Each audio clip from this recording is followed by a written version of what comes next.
अस्सलाम वालेकुम दोस्तों।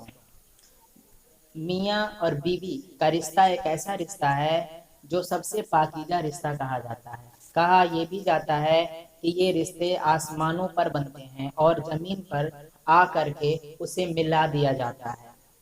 वैसे दोस्तों, जो भी रिश्ते होते हैं उसे तो अल्लाह तबारक व ताला ने आसमानों पर बना करके दुनिया में भेजा होता है और वो फिर आपस में मिल जाते हैं।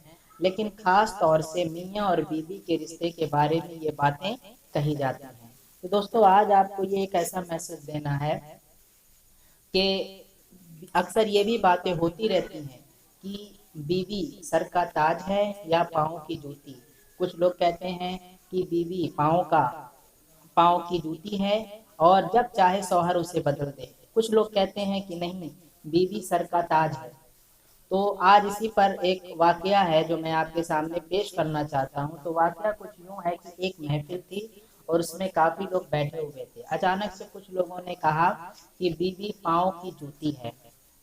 जैसे ये बातें सामने आई तो लोग इसका विरोध करने लगे और उन लोगों ने कहा कि नहीं, बीवी सर का ताज होती है।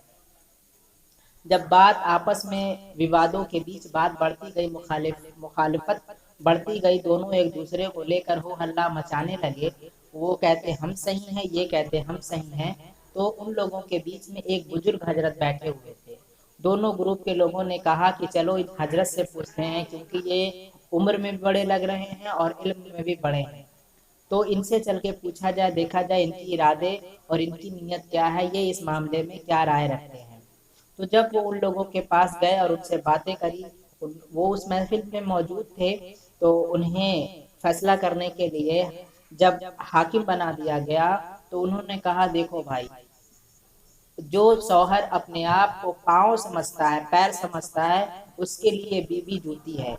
और जो शौहर अपने आप को सर समझता है तो बीवी उसके लिए सर का ताज है।